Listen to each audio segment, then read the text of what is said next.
All right, so much art history and never enough time to cover it all. So let's go run through the art museum. All right. Our next style of art is called synthetic cubism. This is the second phase of cubism.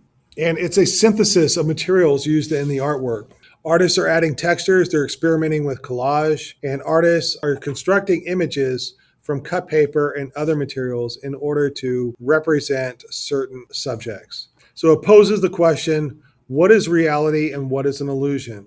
It is in this synthetic cubism that Picasso and Braque reintroduced color. All right, I'm going to tell you a story. In the summer of 1912, Braque left Paris for summer vacation. He goes into a hardware store and he buys oilcloth. Do you guys know what oilcloth is? You ever heard of it before? You can still buy it. So it's a cloth that you put over a table and it has like a very heavy weight to it, but it's shiny on one side. So you can like spill things on it and wipe it off. It'd be okay. Right? And he bought a an oilcloth that was like wood grain. Oilcloth is kind of similar to contact paper. You ever heard of contact paper? You open up a drawer and it has like pretty almost like wallpaper under your silverware. At the time was working on a cubist drawing of a guitar, and rather than trying to imitate the wood texture by drawing it, he decided to use the oilcloth that he bought. So he cut up the oilcloth and attached it to the artwork. And this use of collage by Braque and followed up by Picasso was one of the most monumental developments in all of Western art and painting since the Renaissance. At that time, including a foreign object into a work of art hadn't been done ever. So I am going to liken this event of him buying a piece of oilcloth and gluing it onto the picture as the same as in 2001 A Space Odyssey, where, all right, so let me explain Space Odyssey. The movie starts 2.5 million years ago, and it's before Homo sapiens. The creatures that you see are like man monkeys, and they are just wandering around, and one group is at a watering hole getting water, and they're chased off by another group. The group that was chased off wakes up one day to this monolith, and they are totally freaked out, and they're screaming and jumping around, but eventually they get close enough and they start touching it. All right, and then our next scene is this one right here.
So this is the first time that somebody picks up an object and uses it as a tool.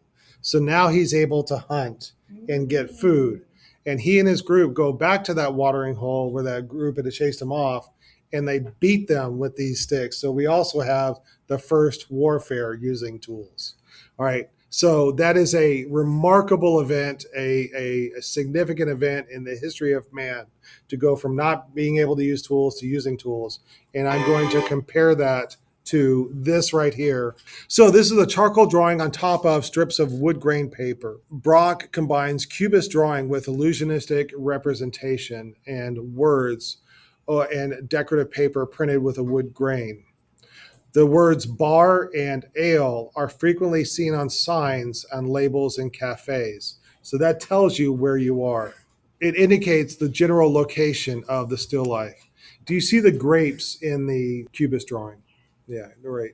They're up here. And so these guys are still making references to traditional painting.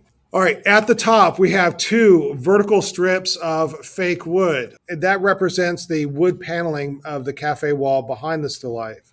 And then we have a strip on the below that represents the wooden table. But it creates an illusionistic reality, the grain of wood. And the wood grain paper deletes artistic ability. Does it take a lot of artistic ability to actually paint something to make it look like wood? It would, yes. I mean, it's difficult to do, but does it take a lot of artistic ability to go and buy it from a hardware store and glue it on your picture? All right. So they're taking the artist expertise out of the artwork. Also, I want you to notice there's a circle down here, and that is a reference to like a drawer pull or a ring that you would use to drawer. And this was common in works of art to make you feel like it's really there in front of you. Okay, do you guys, this is a typical cafe in Paris, and these are the typical chairs that are in the cafe in Paris. I want you to pay attention to the wicker lattice work that is on the chairs, because that is in our next work of art. And I want you to know this one for the test. This is one of the most famous works of Cubist art. So in this picture, you are looking down at a glass table that has a bunch of stuff on it, and you're seeing the chair caning of the wicker chairs through the table. What else do you see on the tabletop? Do you see the knife? There's the handle of the knife, and here's the blade of the knife. It goes behind that. Do you see the lemon? Here's the lemon. Do you see the wine glass? This is the wine glass right here. And do you see the chair caning? Yeah, that's this right here. Picasso used the oilcloth for this right here.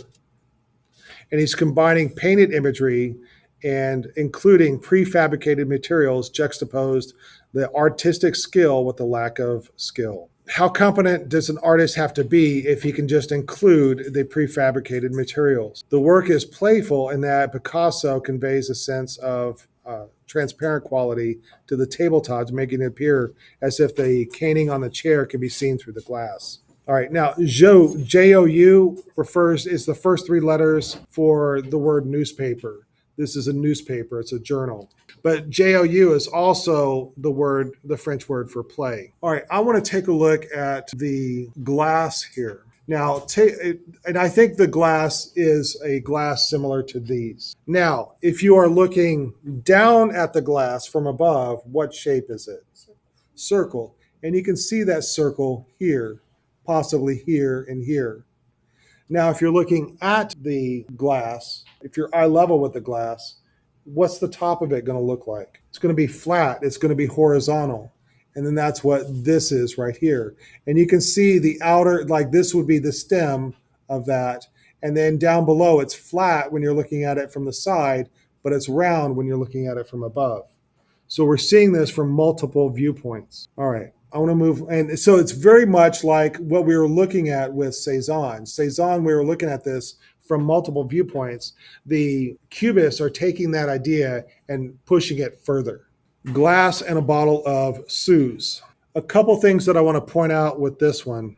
We have the same situation going on with this glass right here. If we look down on the glass, it is a circle. But if we were eye level with the glass, the top of it is horizontal. The bottom of it is horizontal. But the base from looking down is circular. Right? So again, we have that multiple viewpoints. But there's something I want to point out with this one right here. What is all of this back here? It's a newspaper, right?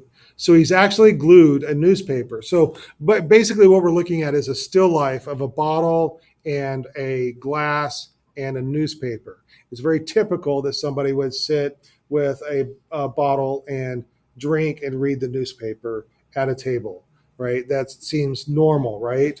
What is abnormal here is he's used, instead of drawing the newspaper or painting the newspaper, he's actually glued it to there. So it's an actual newspaper. It's more real than if he had painted it or drawn it. So is this realism or is it abstraction? Because you have the actual thing on the artwork. Okay, we are running out of time, so we are going to sprint to the end of Cubism. Picasso did a couple of sculptures, and he chose the guitar as his subject. And what's interesting about the sculpture of the guitar is we're seeing the inside and the outside. He is treating the space of the guitar, and he's pulling it apart, reconstructing it, putting it back together in this new way. In fact, if we have like a generic sculpture of a guitar, we're seeing just the outside. But Picasso lets us see the inside. And again, this is the first time that sculpture has been assembled from different parts and using materials that are not traditional sculptural materials. So the Picasso and Braque are absolutely breaking new ground, and they are changing art.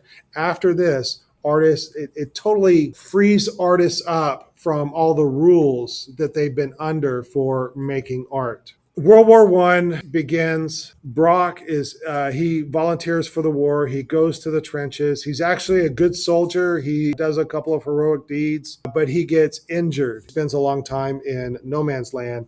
I do want to talk about the difference between artists going to war and then artists staying home. So these two artists, Braque and Picasso. Braque is French. He goes to fight for the French.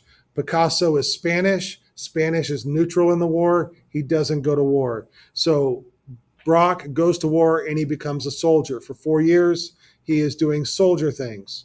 Picasso stays home. He continues being an artist and he continues working on his art. And when you look at their art, when Braque begins to paint again after he comes back from the war, he's still doing the same old stuff. Right, that's very typical of what we just looked at. He hasn't really changed much, but Picasso has moved on. The war breaks up this working relationship of Braque and Picasso. Even though they stay lifelong friends until old age, they never work together again. I want to very quickly point out that Cubism was an absolute game changer in art. This is a chart of who was influenced by whom. And you can see Cubism here influences almost everything that comes out after. So Cubism is very important. There's a couple other variations of Cubism. One is called Salon Cubism, and it's much more pleasing to the eye. You can see the people, you can see the objects. There's more color in it. It's closer to the traditional style of art. And then another style of Cubism is called Orphism. Basically, it's this husband and wife team, Robert Delaunay and Sonia Delaunay, and they are making these very bright and very energetic Cubist pieces. Okay, and that will finish us for Cubism.